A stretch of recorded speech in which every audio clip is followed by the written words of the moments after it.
नमस्कार, मैं हूं अनुज मिश्रा और आप देख रहे हैं SPN9 न्यूज। कल आपने देखा होगा कि राज्यसभा का जो चुनाव यूपी में चल रहा था, अलग अलग देश के अलग अलग राज्यों में कुछ सीटों पर भी था। लेकिन जो सबसे अगर गहमा गहमी अगर चल रही थी तो वो सिर्फ यूपी में, क्योंकि सियासत में जिस तरीके से यूपी का सबसे बड़ा योगदान, कहते हैं कि अगर केंद्र का रास्ता जाता है तो वो यूपी से जाता है और यूपी सबसे बड़ी भूमिका निभाता है, चाहे वो राज्यसभा सीट को लेकर के हो, चाहे वो लोकसभा सीट को लेकर के हो। यही चीज़ देखने को मिलती है कि पॉलिटिकल अगर वे में जाओगे, अगर राजनीति के क्षेत्र में सबसे बड़ी अहम भूमिका अगर कोई राज्य में देता है तो वो है उत्तर प्रदेश यानी कि यूपी। और वहाँ कल राज्यसभा चुनाव था। राज्यसभा चुनाव में जिस तरीके का गहमा गहमी देखने को मिल रही थी, पारा हाई हो रहा था, पारा डाउन हो रहा था, कहीं से पारा हाई होने की खबरें आ रही थी तो कहीं से डाउन होने की खबरें आई थी। दिन भर लगातार चर्चाओं का विषय रहा।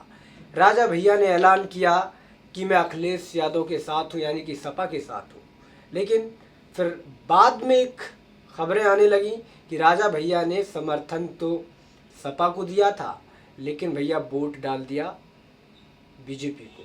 हालांकि ये सारी जो बातें हैं वो सूत्रों के द्वारा बताई जा रही थी, लेकिन इसमें सच्चाई क्या है ये अभी तक किसी को कुछ पता नहीं चल पाया है।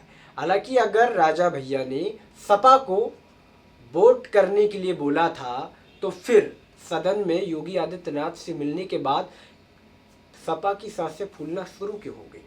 क्या? क्योंकि निर्दलीय जो विधायक होता है वो अपने पत्ते नहीं दिखाता, मतलब कि अपना वोट नहीं दिखाता है कि वो किसको दे रहा है।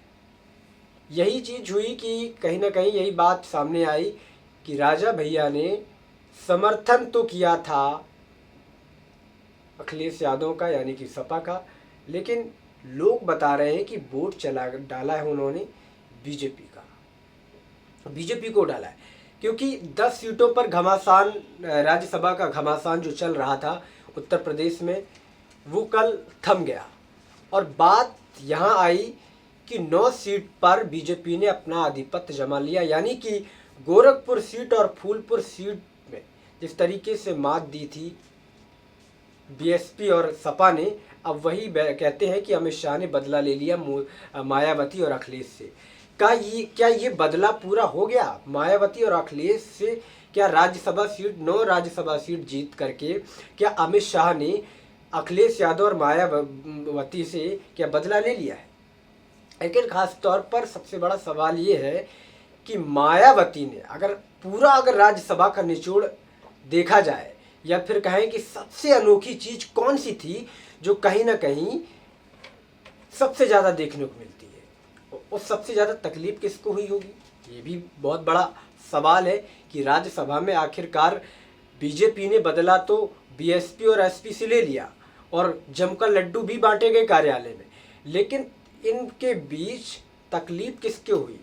हालांकि सपा की एक सीट निकल गई है, सपा ने जया बच्चन को राज्यसभा भेज दिया है। अब जिस गठबंधन को एक नया रिलेशनशिप दिया गया था, मायावती कहते हैं कि बुआ और बबुआ का जो गठबंधन था वो किस आधार पर टिका हुआ था? उस आधार था सिर्फ कि अगर हम समर्थन आपको कर रहे हैं, ये गठबंधन अगर बना है तो इसलिए बना है कि आपको उपचुनाव में सपा को समर्थन कर दिया तो गोरखपुर सीट निकल गई सपा के आंगन में, और सपा के आंगन में कहीं ना कहीं साइकिल फूलपुर में भी दौड़ गई। अब बची बीएसपी यानी कि मायावती की पार्टी। अब मायावती ने सोचा था कि बीएसपी की मेरी पार्टी में भीमराव अंबेडकर जो राज्यसभा सीट के लिए उम्मीदवार थे उनको समर्थन एसपी वाले कर देंगे तो आराम से हमारी पार्टी का एक नेता राज्यसभा में पहुंच जाएगा। लेकिन कल जिस तरीके से अमित शाह की चाणक्य बुद्धि ने, या यूँ कहें कि संयोग में कहीं ना कहीं इस तरीके से चक्रव्यूह चला कि कहीं ना कहीं सपा के पड़खच्चे उड़ गए, सपा के माफ़ कीजिएगा बीएसपी के पड़कच्चे उड़ गए, क्योंकि आशा थी कि सपा बीएसपी को समर्थन देगा, उसके जो विधायक हैं भीमराव अंबेडकर को समर्थन देंगे तो मायावती का एक कैंडिडेट आराम से राज्यसभा चला जाएगा, लेकिन वो नहीं हो पाया। अब राज्यसभा और उपचुनाव के लिए क्या सच में मायावती और अखिलेश यादव के बीच गठबंधन हुआ था, या फिर 2019 के लिए भी ये गठबंधन कायम रहेगा, सबसे बड़ा सवाल होता है। क्योंकि मायावती को इस चीज़ का बहुत ज़्यादा ग्लानि फील हो रही होगी कि मैंने तो सपा को समर्थन किया, लेकिन सपा तो 2 सीटों पर लखनऊ, गोरखपुर और फूलपुर में जीत गई है, लेकिन मेरे पार्टी का क्या महत्व रहा, मेरी पार्टी का क्या स्वार्थ रहा, मेरा तो कुछ भी स्वार्थ हासिल नहीं हुआ।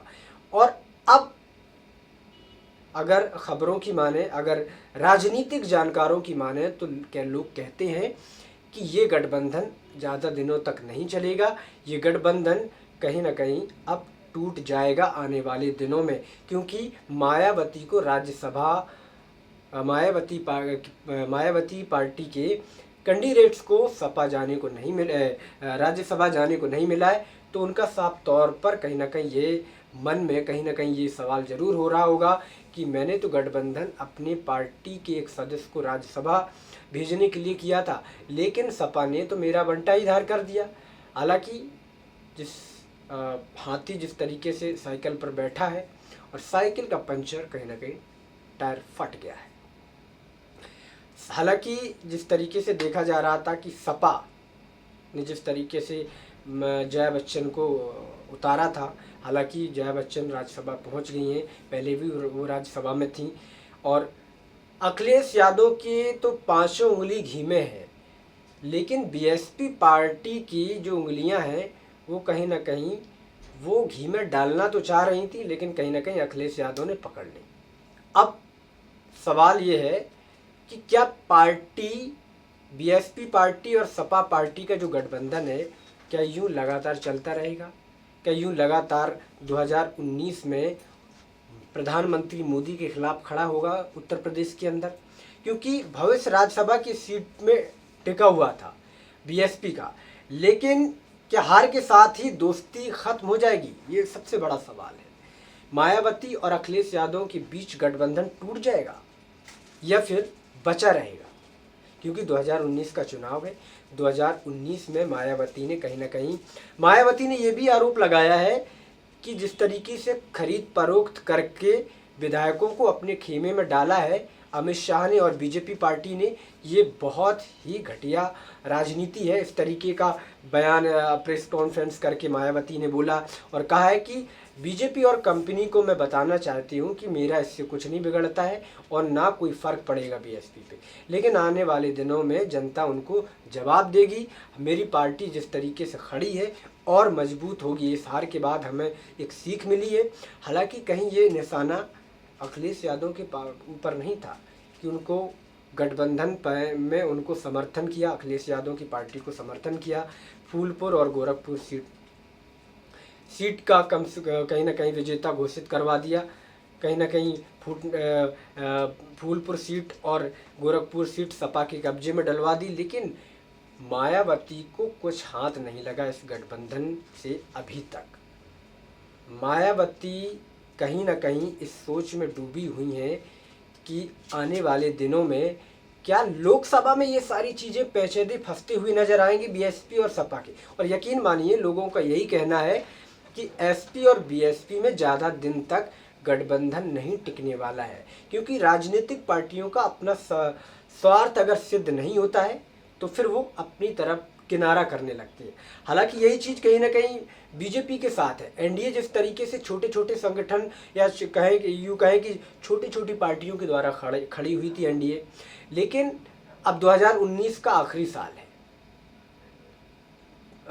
जिस तरीके से कहा जाए 2019 में लोकसभा का चुनाव है, लेकिन सरकार का ये आखिरी साल है। 2018-2019 में चुनाव हो जाएगा, लेकिन कहीं ना कहीं नीतीश की जो पार्टी है वो सोचती है कि विशेष दर्जा बिहार को नहीं दिया गया। अब वहाँ चंद्रबाबू नायडू की पार्टी है, वो कहती है कि जिस तरीके से हमारे प्रदेश को, तेलंगाना को एक विशेष दर्जा नहीं दिया गया है। तो इन पार्टियों का स्वार्थ सिद्ध नहीं होता है, तो ये अपनी तरफ जहाँ थी वहाँ फिर चली जाती है और गठबंधन तोड़ देती है। क्या यही चीज़ उसमें भी होगी कहीं ना कहीं? क्या यही हस्र सपा पार्टी के साथ होगा? क्या बीएसपी सपा का साथ छोड़ देगा? लेकिन देखना ये होगा कि 2019 तक मायावती यानी कि बुआ और बबुआ के बीच गठबंधन चलता है कि नहीं, या फिर कुछ दिनों बाद ये गठबंधन टूट जाएगा, बिखर जाएगा। आज के लिए इतना ही। कल फिर मुलाकात होगी किसी नए मुद्दे के साथ। तब तक के लिए नमस्कार।